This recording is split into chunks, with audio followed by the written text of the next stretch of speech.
and the time left to make it to that 45 minutes. I will point out that we have 24 people who've signed up this morning to comment under public forum. So I'm going to have a maximum of 45 minutes. You can't go. They only give you 45 minutes to speak. People have come down from all over the Portland area to speak, but this asshole has it restricted. You no more than 45 minutes, and because their time is so much more valuable than everybody else's time, right?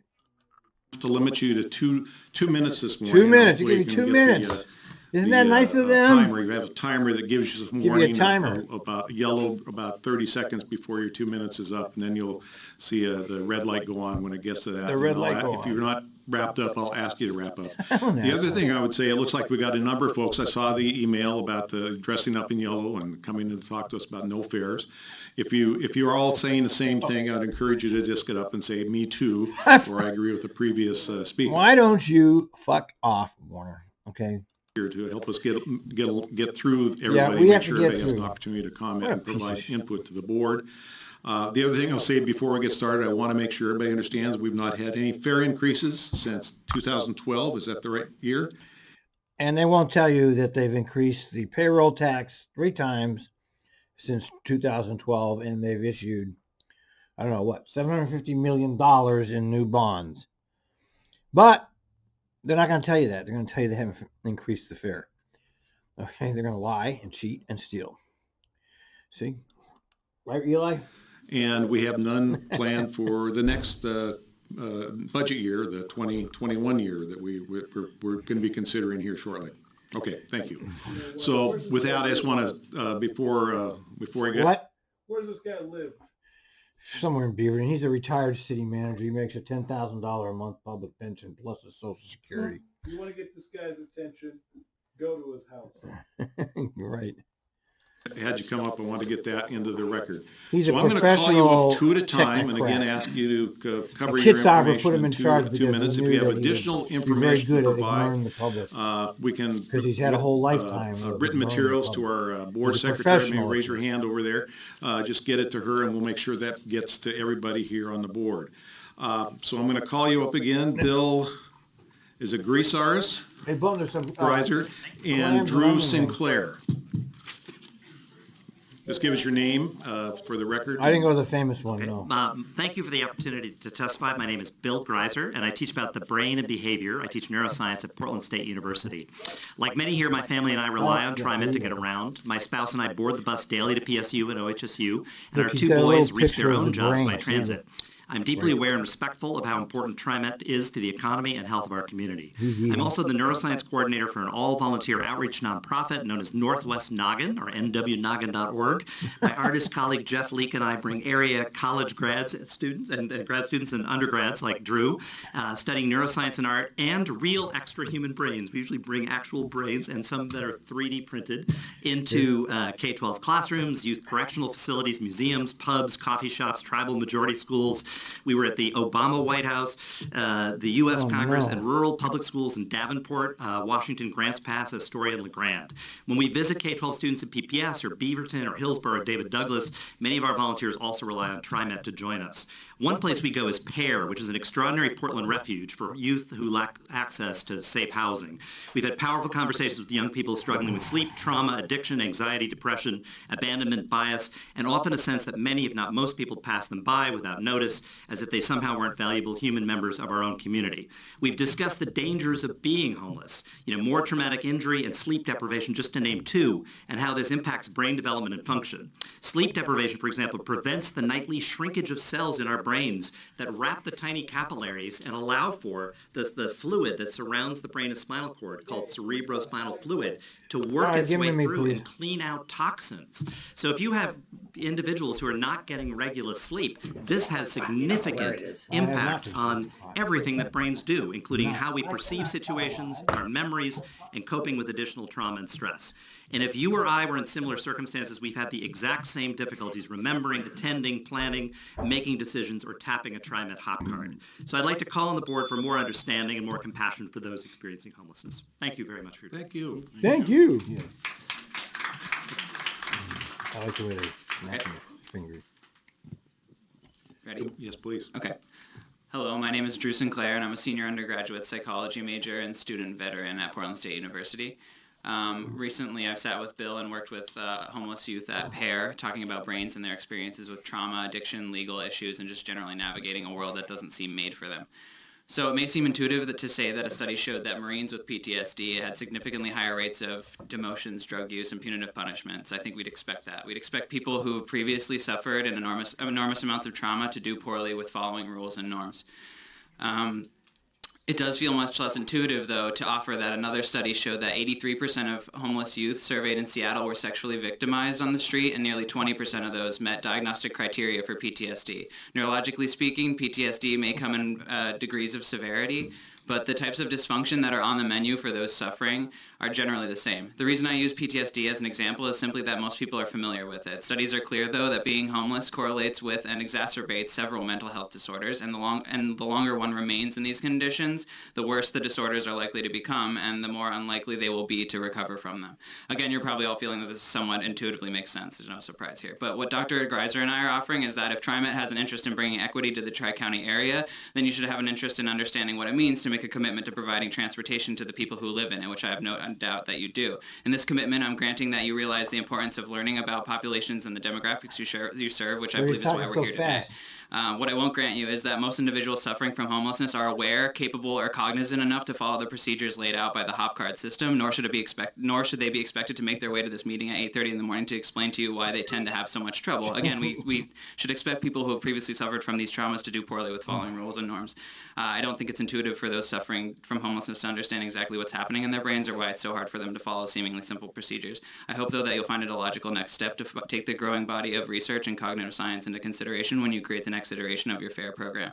I also believe that it's important that we note that the research done in racial bias is not the same as possible bias against homeless individuals in TriMet. Thank you. Thank you. Thank you. Thank you. Where's Neil Berlin when you need him? The next two I have are John Phillips and Gabriela Saldana.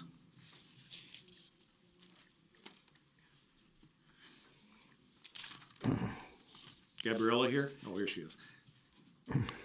Where's Gabriela? Mr. Phillips, please go ahead. Ready? All right. Good morning. Thank you for your time. My name is John Phillips, and I'm the program director at PAIR.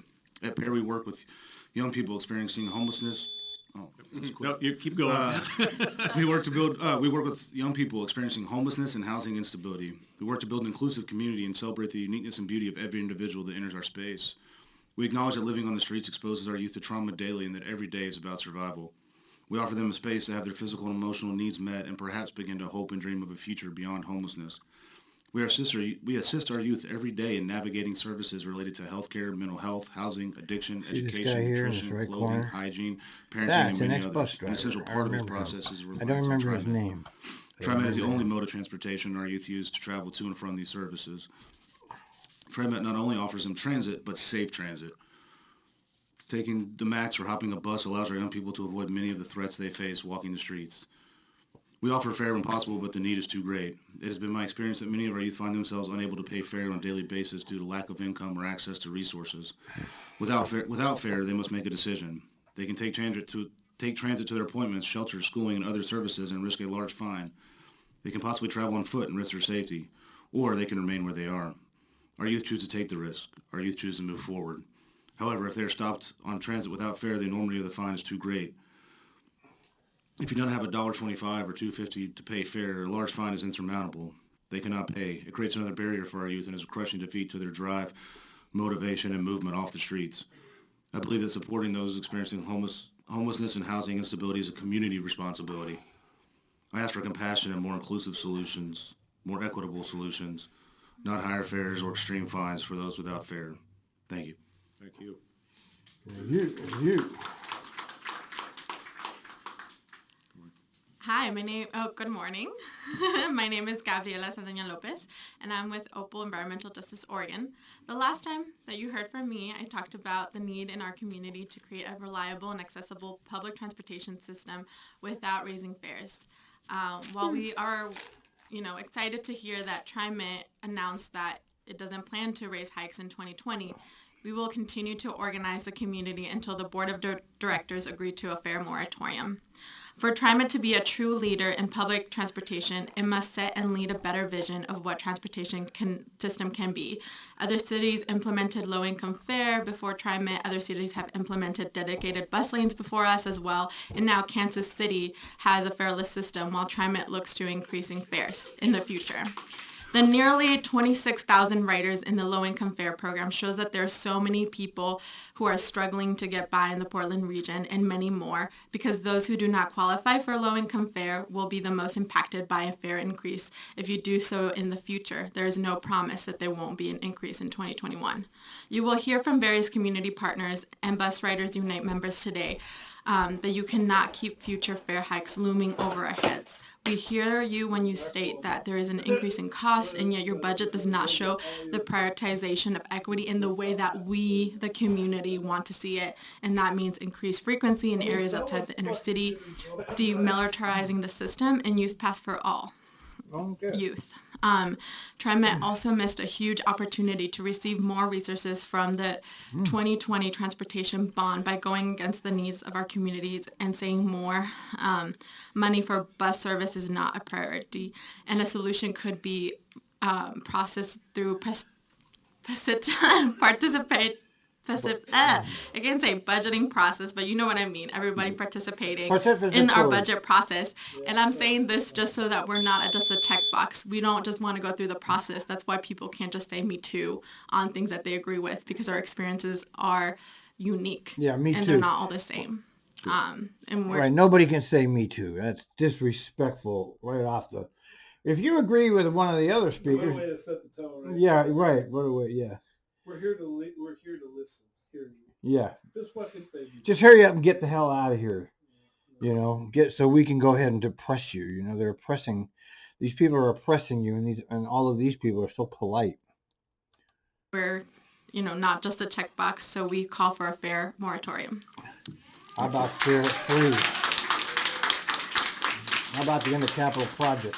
All right, the next two I have Maria with no last name from the Oregon Physicians for Social Responsibility, and Marilyn Fleener.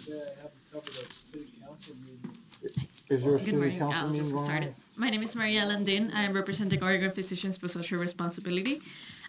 We are an organization of over 2,000 health professionals and public health advocates that work to prevent what we cannot cure, including nuclear war and climate change. Although we're happy to hear that TriMet is not raising their fares for 2020, their business plan still states a goal for the agency in the future. So we're testifying today to ask you to deny any further proposals for fare hikes as they constitute an environmental issue and a threat to public health.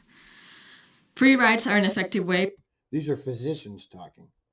So these are like respectable people in the culture, you know. Yeah. Whoops. What's that all about? To increase, to incentivize users mass transit, both for convenience and costs. It's been shown that in cities where fares have been abolished, ridership has immediately increased by 20 or 60%. This past Thursday, Kansas City approved a resolution that makes it the first major metropolitan area with free public bus service. If they can do it, Portland can do it too. The Portland Bureau of Transportation has urged to drastically reduce single-car use rides because they pose a threat to air quality, increasing incidences of asthma, lung disease, lung cancer, and mortality. A quality, low-cost, or preferably free transit system means fewer cars on the road, fewer greenhouse gas emissions, and safer streets for pedestrians. Moreover, public transit users average 3 times as much walking as people who rely on cars, achieving the minutes of physical activity considered necessary for health. Fare hikes are a justice issue. Many low-income, Black, Indigenous, and other people of color like myself, as well as people with disabilities and houseless youth, rely on affordable public transportation to get through their workplace, access medical services, and education facilities, which makes mobility a human right. It is usually frontline communities who suffer the most when fares increases. As you can see, fare hikes are a justice issue and a public health issue. Please do the right thing for our communities and reject any fare hikes that come up in the future and in the TriMet business plan. Thank you. Thank you. Thank you. Thank you. Thank you. Good morning. My name is Marilyn Fleener, and I am an organizer with Sunrise PDX, a youth organization fighting for climate justice and a Green New Deal. I'm here testifying in solidarity with Opal's Inspiring Up with Riders campaign. On behalf of Sunrise PDX, we demand that TriMet Board of Directors rejects the idea of a fare hike in the coming future. Accepting the status quo is my worst personal nightmare. I will continue to question everything, and I beg you to do the same. Imagine the world as it should be, not for what it is. People in power, please, do what you know is right. Fair isn't fair. My generation is counting on you to get this right. We need systematic change, and that begins here and now. Transit should be a human right. With 40% of Oregon's carbon emissions coming from transportation, it is necessary that public transportation be more widespread so that we can lower that number. Just as important, this public transportation needs to be accessible and affordable to every single person that steps foot into this city. The Youth Pass is part of that. A 7-year-old should not have to pay. Transportation justice is climate justice. Be the progressive city you claim to be. Thank you. Thank you. Thank you. Thank you. I don't give a shit what you say. I don't care. Yeah. And next two are Eden Cook and Sean King.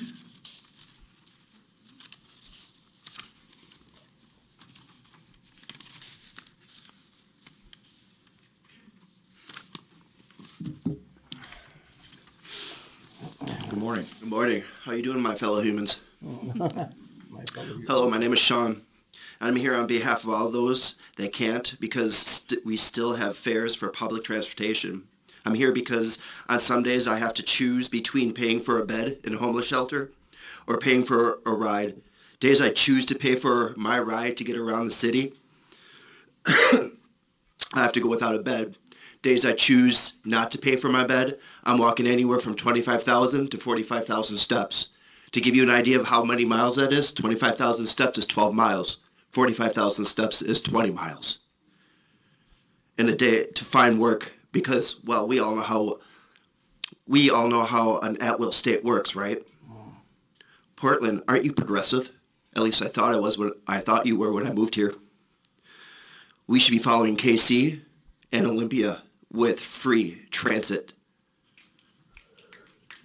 Certainly with those with no income or on a fixed income cannot afford for you to raise fares anymore. I yield. Thank you. Good morning. My name is Eden Cook. I'm a volunteer with Sunrise Movement PDX, a local youth organization fighting for climate justice. I am also an elementary art teacher in PPS. I am here testifying in solidarity with Opal's Inspiring Up with Riders campaign. On behalf of Sunrise PDX, we demand that the TriMet Board of Directors rejects any planned fare hikes in the future. As a teacher, I am in constant conversation with my students about how their lives have been impacted by the climate crisis. We discuss how transportation justice is climate justice. My middle school students rely on public transit to get to and from school. Free transit is something all youth up to age 20 should have the right to. Raising the fare would negatively impact all youth, but disproportionately low-income youth of color. It is time to end this environmental racism and ensure that Youth Pass is available for all students in every school district. Last night, Sunrise PDX held an action outside of Oregon Department of Transportation to demand they conduct an environmental impact assessment for their proposed Rose Quarter Freeway expansion project. Youth activists from Harriet Tubman Middle School stood in the cold rain to make their voices heard. They said they spend their recess writing testimony instead of playing outside with their friends as they yearn to do. In the face of the climate crisis, this is our reality. Portland's youth have the burden of standing up against corruption, greed, and climate complacency because the adults in charge are failing to. As we face the greatest threat that humanity has ever encountered, we need solutions that match the scale of the crisis.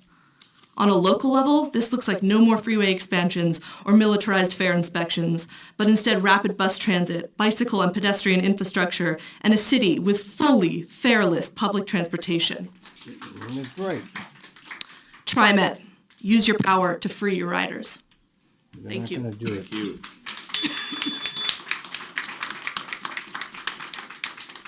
The next two I have are Aaron Brown and Sarah. Okay, Aaron Brown's good. Iannarone? Sarah's going to Sure, speak. I've You like? butchered I know that. you like her. You're big Sarah. Oh, okay. Aaron? Good morning. My name is Aaron Brown, and I'm here on behalf of the No More Freeways Coalition. I'm going to keep my remarks short. I just want to echo the comments of Sunrise PDX and support the Up With Riders campaign that Opal Environmental Justice and Bus Riders Unite has all brought us here. 40% of Oregon's carbon emissions come from transportation. No, this morning I woke up really exhausted because I had stood in the rain with 100 other folks from Sunrise and the Harriet Tubman Middle School students to protest the $500 million freeway expansion that Doug Kelsey and TriMet have, supported and encouraged the region to continue to move forward with. I got up early this morning and had to wait and just barely caught my 16 bus from St. John's to get down here.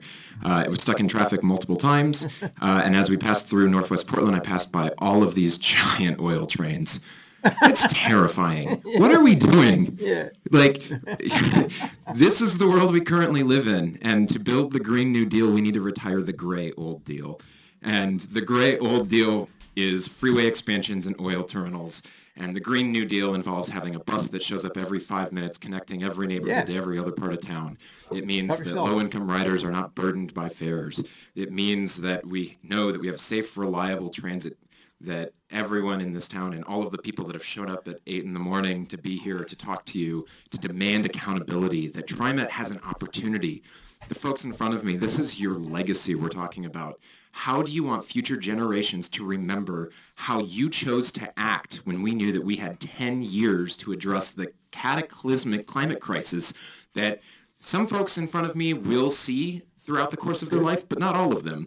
I am going to see for the course of my life, and the youth climate activists will remember the decisions that you choose to make today and in future meetings. So in short, climate justice is transportation justice. I fully support Opal and the Up With Riders campaign, and I hope you will consider their opinions and values as you move forward in the months and years ahead. Thank you. Thank you. See, my brother likes him. I'm vindicated. I'm so excited to be surrounded by such compelling people with their testimony. My name's Sarah Iannarone. I'm actually running a grassroots publicly funded small donor campaign for Portland Mayor, which has me out in the streets as much as anyone right now talking to Portlanders about what they value. And what I hear most is that they want us to address climate change with the urgency that our reputation mandates. They want our rhetoric and our budgets to align. They want us to take a less technocratic and a more humanist approach to how we achieve our environmental justice and equity goals. I understand that there are metrics that drive your decision making, but what I am saying is that there are going to need to be different metrics for us moving forward if we're going to achieve these larger goals. 20 years ago, I moved to Portland largely because I heard the buses were free. How many people here, raise your hands if you miss Fairless Square? Yeah. And that was just the beginning, and we've regressed. That has gone away. And we need to think carefully about why we ever had that in the first place. What that was a testimony. It was a commitment to our people of what we valued. And fareless transit and the access to transit that we have committed to as Portlanders, we need to bring that to life now for our future. Not just for our environmental justice goals, but for our economy, for our workforce, for our placemaking, so that we can have vibrant, walkable neighborhoods from one edge of this region to the other connected by transit, so people have the freedom from automobile dependency. Most East Portlanders are trapped in their cars right now because we have not made this commitment. I also want to encourage you to revise your communications to the public. I am very offended lately by the poverty shaming that is coming out of your communications department. I am very offended by investments in things like a transit jail. I'm really offended of you treating my neighbors like customers instead of citizens.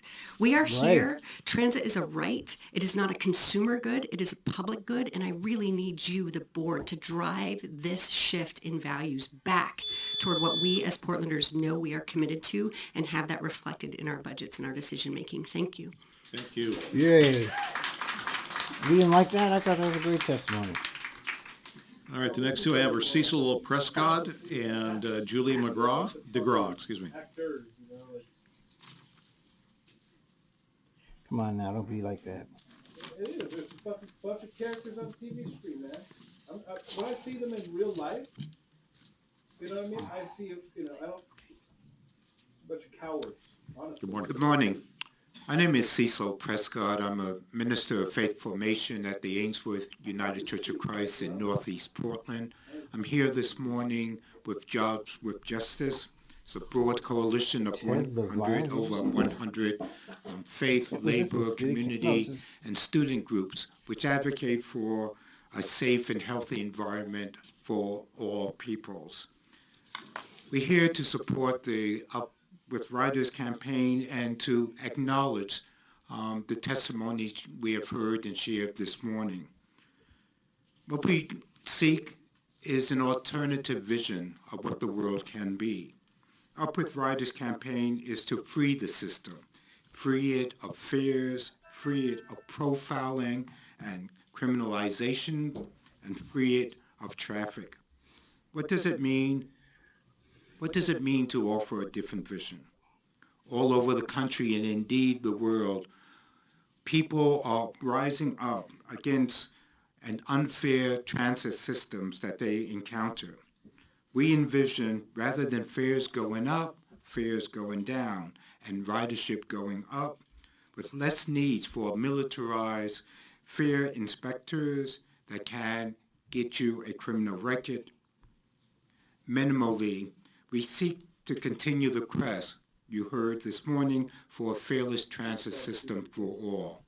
We have heard that while a 6-year-old can ride free, the 7-year-old sibling cannot. We need to offer a different vision, but not only a vision where youth are able to ride for free. Our vision is for a truly fearless transit system. What that means in part is a world in which all of us can participate as equal and that we can share in the vision that all of us are people and that we all deserve a fair and equitable system. Thank you. Thank you.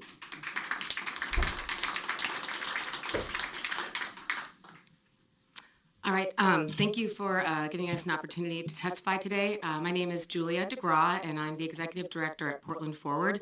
We're a nonprofit organization that works collaboratively with organizations and individuals from across the Portland metro area to make the city more livable and to tackle some of our biggest problems with the ultimate goal of shifting power into the hands of the people who live here and really tackling some of the inequitable power structures that exist in our current system.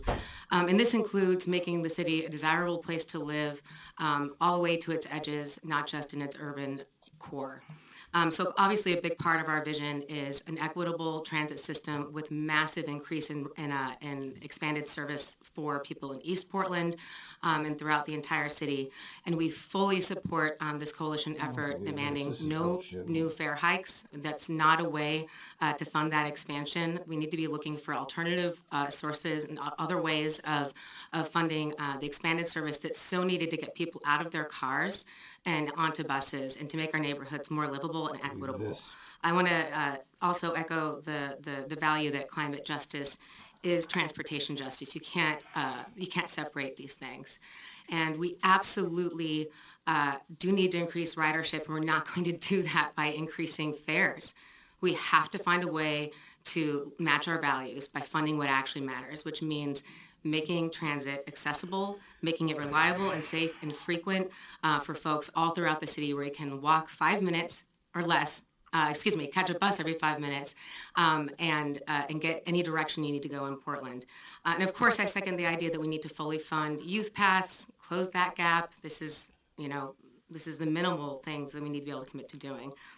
And I really don't want to repeat what a lot of folks have been saying, so I'll keep it really short, but I just want to emphasize that if we're going to meet our climate goals and and create a just system, we absolutely need to focus on expanding transit and not raising fares. Thank you.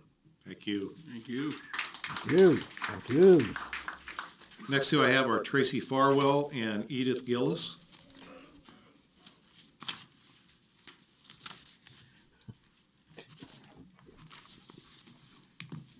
Hello, my name is Edith Gillis, and I want you to join over 100 cities and jurisdictions around the world who have fare free for all and have found that it has improved profits, efficiency, safety, health, environmental community, and community cohesiveness and democracy.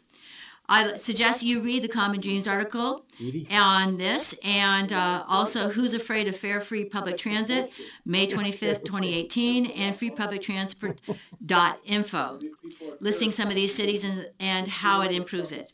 By having fare free, you save money for electric, with no jail harassment, no fare boxes, no fare repair, no fare cops, no lawsuits, no idling, no diseases, no loss to our economy by having the blocked traffic, the air pollution, the diseases, the lost productivity. We require that you have net zero by 2025. You have 4 years in which you have fully electric buses, not diesel. No gasoline, no methanol, no frack gas methane, no methanol deaths. You can have these buses saving money, having more people with fare free. You have quicker riding on and off. You have it more inviting and more comfortable for more people. You have more community development and cross-class culture understandings. You have less idling, you have less traffic jams, you can have more routes, you can have more accessibility, you can get to those places that are now transit deserts. I'm saying that fare free for all saves money, so you can have on-bus solar, wind, wheel, glass generating electricity, and solar green roofs and profits. You're wasting money on having fare. You will save money by being fare free and electric.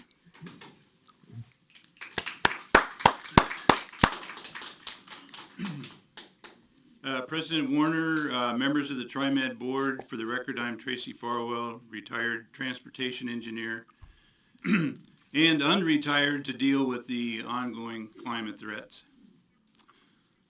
A year ago, last October, the UN International Panel on Climate Change undercut the significance of the 2015 Paris Accord by declaring it too dangerous since its member nation commitments were suddenly found to be tragically inadequate.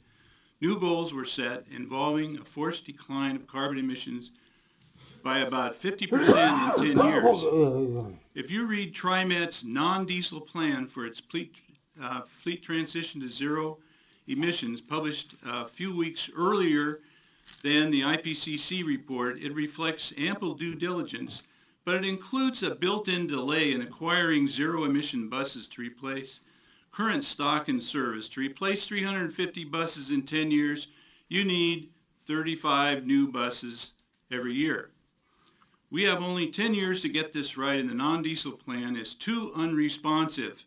TriMet's disengaged plan is provocative and frightening to informed activists. The order for 31 new diesel buses violates the concept of clean replacement by attrition. You are not providing sufficient time for me to describe an e-bus acquisition concept that involves the setback TriMet just discovered, where source suppliers are overwhelmed with demand, meaning the unrevised TriMet non-diesel plan will necessitate acquisition of more unintended diesel buses. Because our current circumstances that TriMet is ignoring, their leadership inaction on emergency science is categorically unjust. Since you are the directors, what do you think about an immediate mid-course redirection? That's what directors do. Right. They're not sock puppets, real directors. All right, the next two I have are Deborah Olson and Jose Michalakis, if I'm reading that correctly. Okay.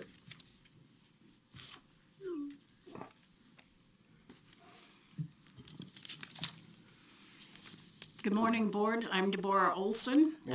I have so many things to say. Where do I start? We see this woman every month.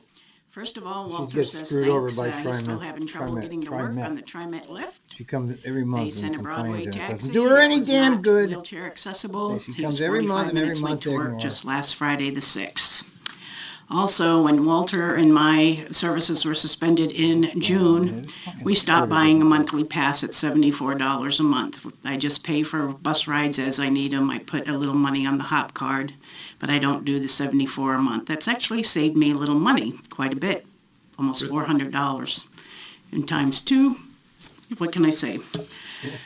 2, we still need bus service up Burnside. Several of my neighbors still can't get to the max and make the air cleaner. You'd probably have more ridership. Some of my neighbors would be able to get rid of her car. I had one neighbor just surrender her vehicle in the last month. She should not be driving. It would be nice if she had a bus on Burnside. When you had the shuttle bus running, it was great having courtesy drops-offs after dark right there on Burnside and Shattuck Way. Also, I think youth need free bus fare for a lifetime all the way through age 18. Because when I'm sitting there and I can't make decisions anymore and I'm going, blah, blah, blah, blah, blah, I'd like them to be educated to make decisions for me. Thank you. Thank you. It's very good. Good morning, board members. My name is Jose Mikolaskis. I'm with Bus Riders Unite. And as you see me here in my Bus Riders Unite cape, I want to talk about a superpower I have, which is organizing people around issues, specifically around transit equity and values and issues. And I just want to say that we're here. And it seems like we're doing a lot of the work for you. Yeah. We advocated for the low-income fare program. We advocated for extended transfer. We pushed Youth Pass, BRU, among other agencies. We collaborated with PSU to come up with the money for the low-income fare program. We spearheaded the Youth Pass program. We're seeing opportunities for TriMet to be a leader and to be bold. But we're not seeing it. It's not happening. We have cities like Kansas City calling us out. They're calling you out, TriMet. You report all these equity values and priorities, yet when it's time to talk the walk the talk, you are immobile. Your feet are voluntarily stuck in the ground. There isn't even talks about fairness internally at TriMet. No one is taking us seriously. No one's taking fairness seriously. A funding mechanism like the Portland Clean Energy Fund, which has a 1% tax on business.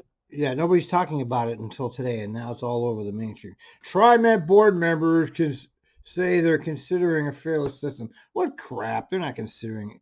They just say that, and that gets the headline in the news because the news is apologizing for the industrial complex. Businesses that are $1 billion or more in Portland, 1% of that tax creates $50 million in revenue. When you just slap a 2% tax for transit and all the revenue for fares No, all they have to do is discontinue capital projects and you have fare-free transit forever. Your budget covers that, which is $100 million, and in the budget it's $110 million. And I just want to ask, with so many opportunities to fund fairless, are we going to have to do the work for you again? Are we going to have to do your job again? Are we going to have to come up with the money for you again? I'm asking you to take it seriously, and it starts by stopping any future fare hikes. Do we really want to be behind cities like Olympia, Corvallis, Kansas City, Hermiston, Salt Lake City? Do we really want to be following them? I thought we were the progressive leaders. Well, we are. We're just waiting on you. Yeah.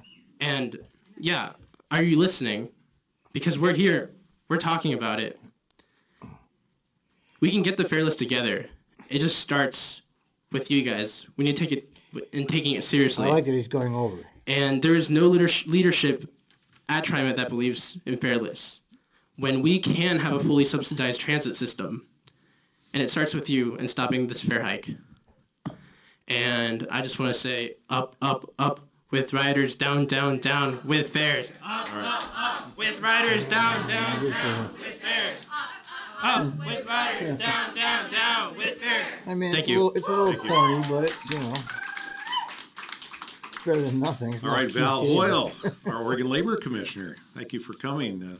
And Terry Parker. Oregon Labor Commissioner? Welcome. Thank you. And first of all, President Warner and members of the TriMet board, I want to thank you for your service. And Thank you. I'm actually here today to talk to you about your apprenticeship program that you've proposed outsourcing or eliminating. And I just want to be clear, I don't generally weigh in on other governments' collective bargaining processes. I respect the collective bargaining process. I've been on both sides as an employer, as a union member, and it's tough. And it's meant to be tough. And that's how you come to a fair agreement. But I was shocked to see your successful apprenticeship program put on the table as a bargaining chip. Yeah. As if job training is something that only benefits workers. Investing in training and apprenticeship improves the services and indeed the quality of the services that you can provide and has long been critical. Yeah, that's shocking that TriMet actually is eliminating that. I mean, that's just how awful they really are.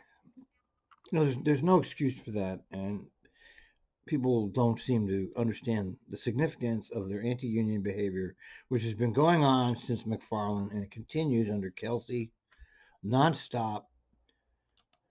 To TriMet operations. Your infrastructure has been built by apprentices and depends on apprentices.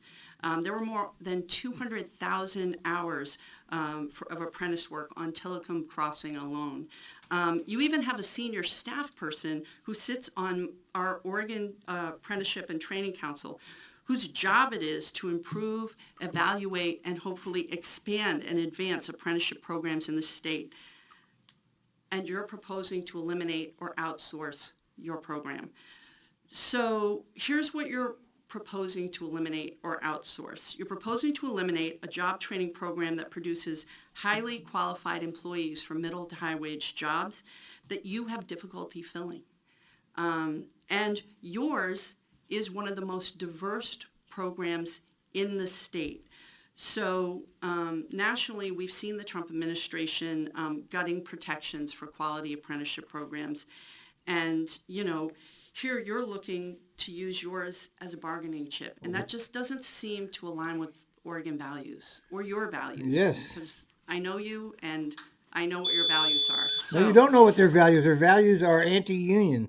That's their values. Stop beating around the bush. They are anti-union public employer.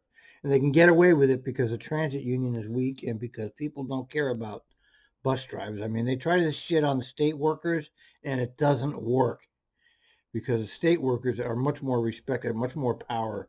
But TriMet workers suffer all of this anti-union shit. The reason I'm here today is to ask you to take this proposal off the table.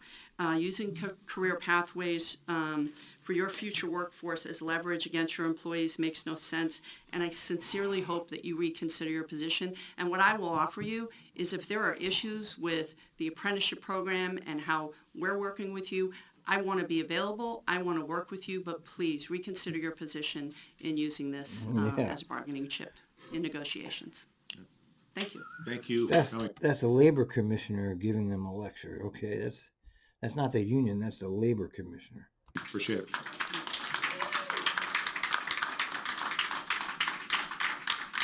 Mr. Parker. Yeah, thank you for the opportunity. My name is Terry Parker. I'm a fourth-generation Portlander. The theme of my comments today are visibility and safety. This guy's been around forever. The first thing is those flashing lights that you're testing out on some of the buses. They're more of a distraction than anything else. In fact, I had one person tell me, yep, here comes the big bully down the street when they saw one of these things coming. Like, get out of my way.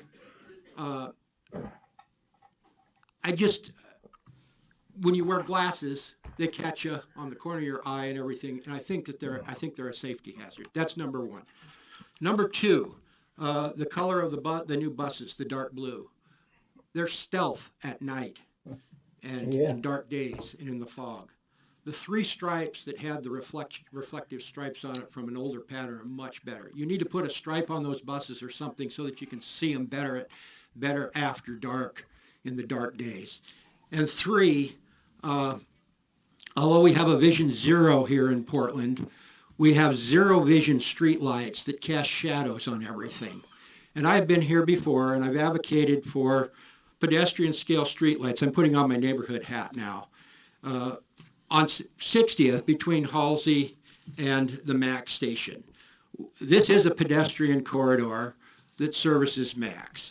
And in the past year or so, there's been a dead body found fairly close by within about the last month or so, someone was accosted in the Gray Bar parking lot that's right there near the MAC station.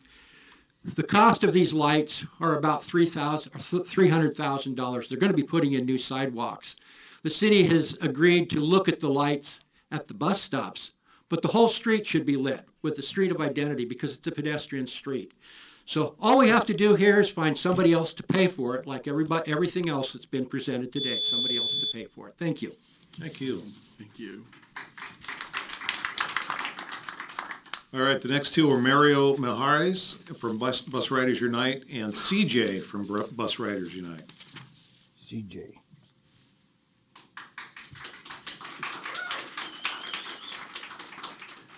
I think you have a cheering section. Oh, yeah, Warren. Hello, I'm Mario Mijares. I've been transit dependent my whole life. I've been taking TriMet to nearly every place it reaches in my 13 years of living in the city.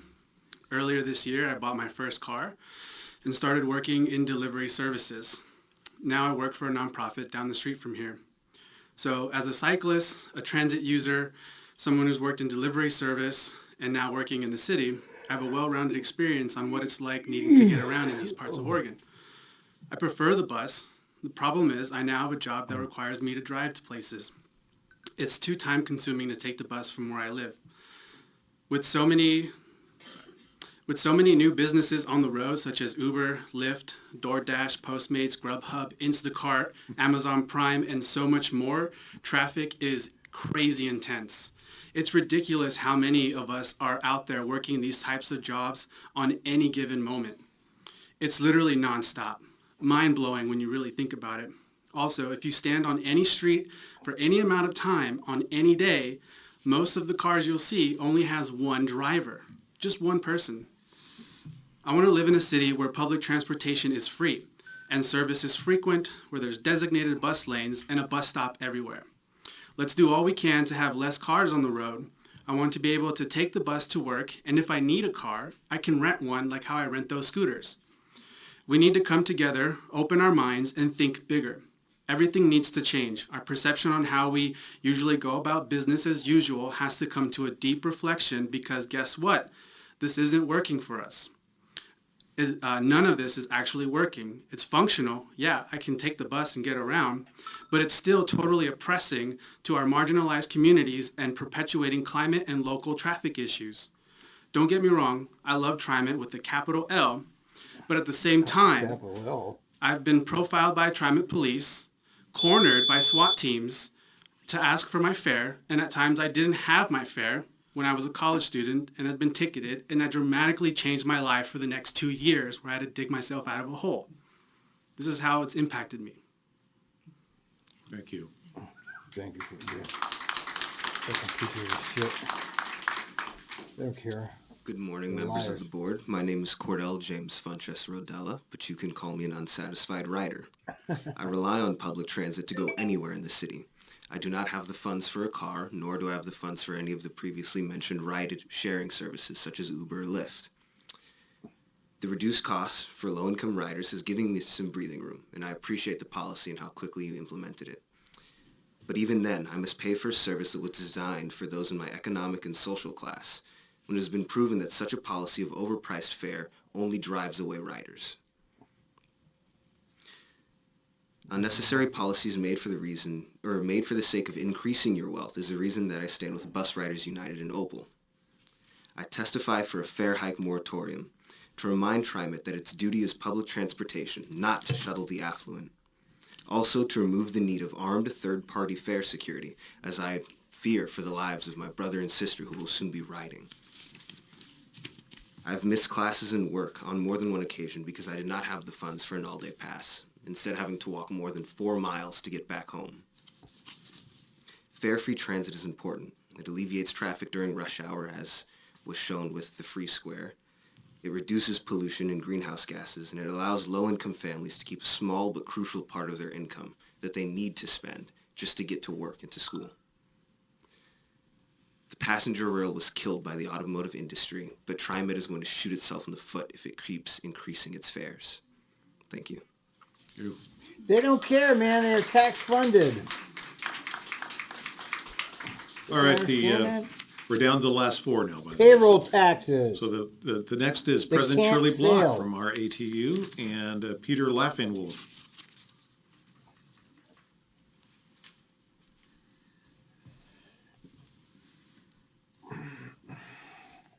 Good morning.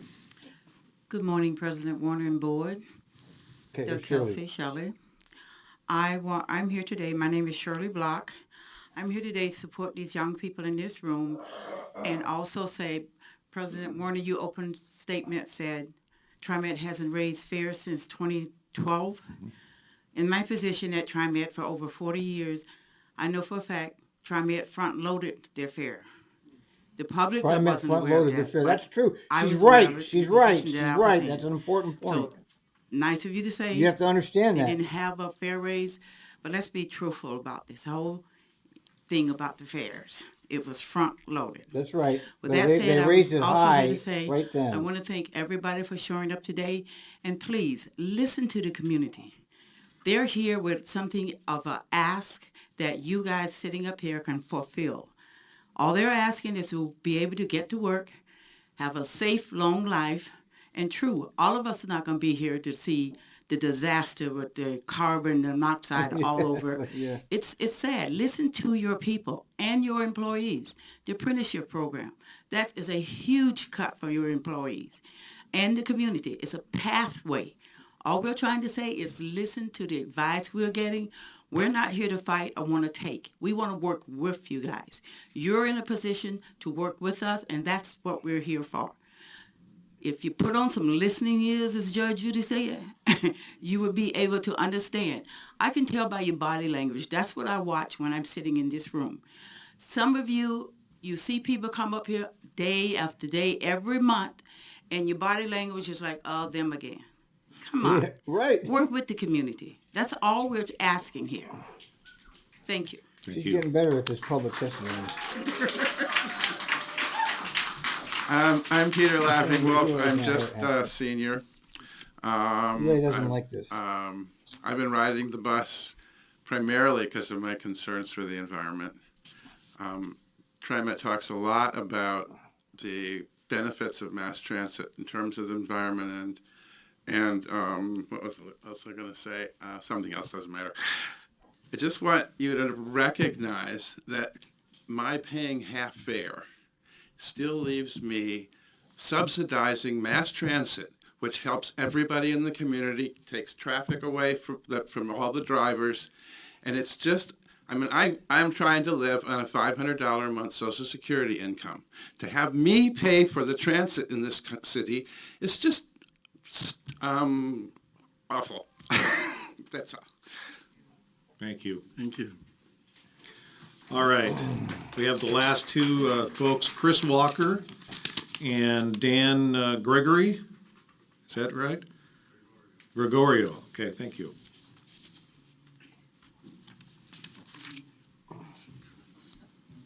Twitter doesn't work well. Sick of Twitter outages.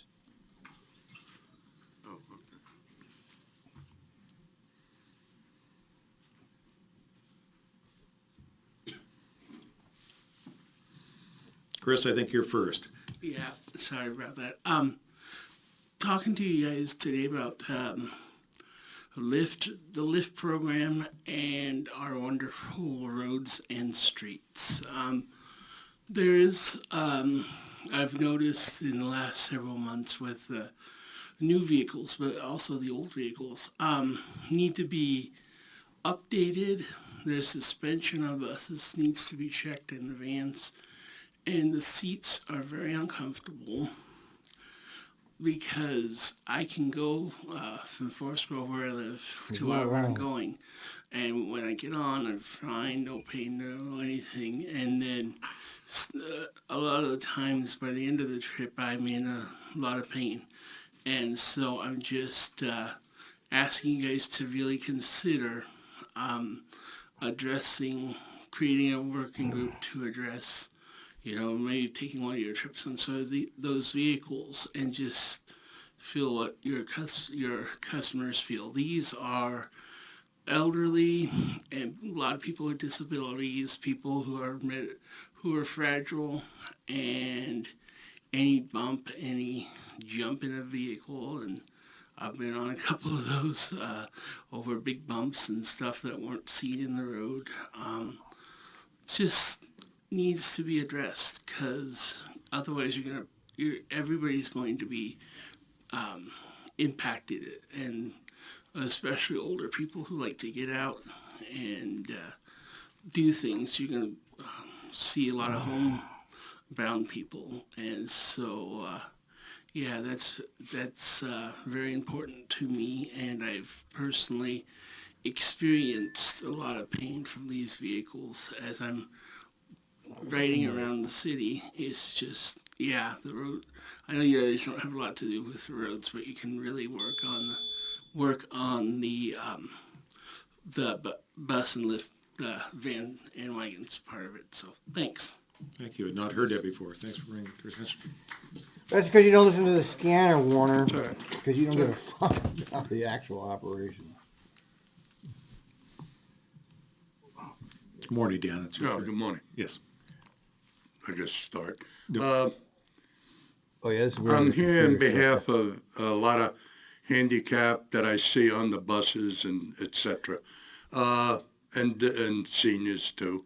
I think you have a big problem that you're not aware of. Drivers are not putting up seats for the disabled. A lot of disabled don't have the dexterity and the energy to put. That's pretty weird, because that's part of the job, and I don't know, I've never heard of this complaint before from anybody.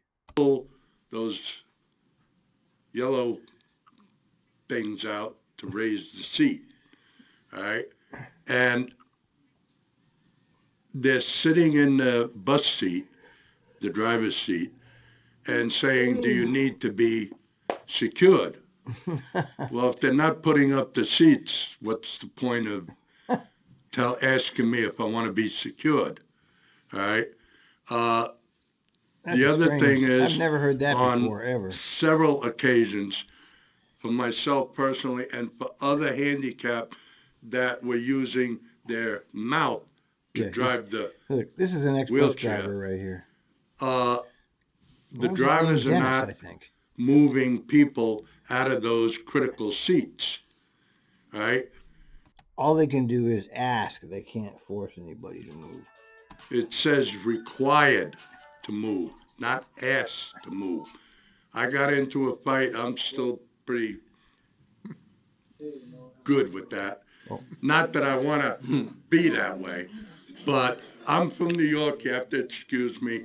I once in a while get a little over the top. I got into a fight the other day with a gentleman that had 3 bags of groceries, refused to move out of the handicap seat. It was a wheelchair already, and I was going to be over here. He refused to move. I made a few choice comments, and he moved. Okay. You're not going anywhere, right? No. The bus driver did nothing. All right? That's pretty Bus drivers complaint. are not expected to get even into Longoria is shaking her head like, what the fuck is that? But they can recite those few words, you're required to move. They do, most of them. You're not required to do anything, though. Call TriMet police. No, he's wrong. Some kind of assistance. Nope. You have to do this. No. These are handicapped people. If they don't get your cooperation, they have to get off the bus and wait for the next bus. That's a strenuous thing for them. Yeah. Okay, Mr. I'm a little Columbus. more mobile, but You're over your for time. some, like the ones that have disability in their hands too, they can't put up these seats. The drivers have got to be more getting up and doing their job. They do that, man. If it is their job. If it's not, then we're all in trouble. And getting back to that gentleman that was talking about the How come he's letting him crazy go light on? on top of the bus, I don't know if you're aware of this.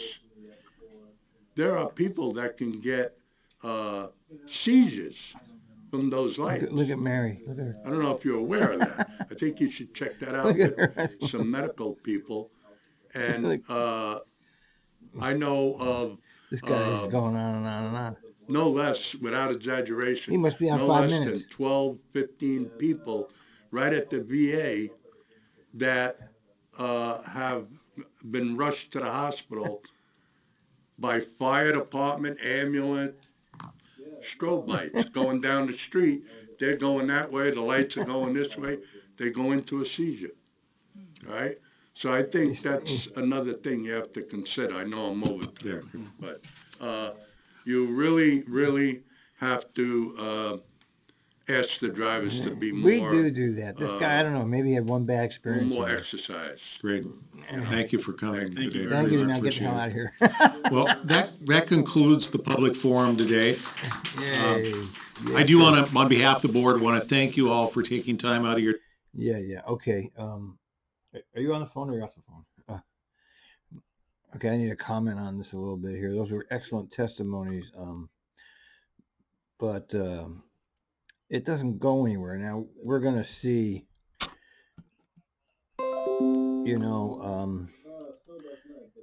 I haven't seen the,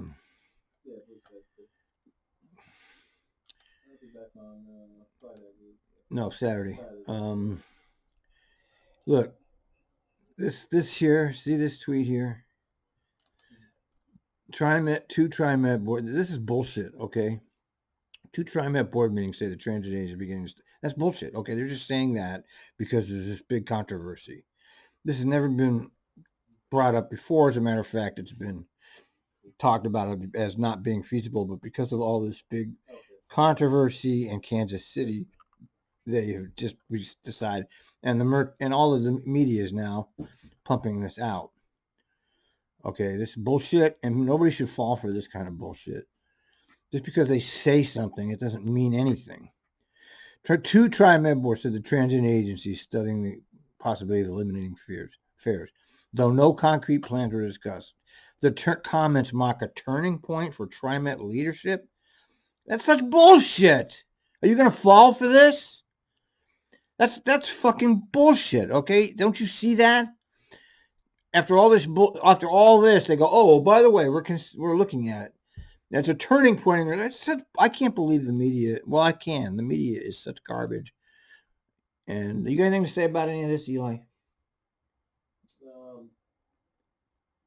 I saw it a long time ago. All right. That's it. Cut.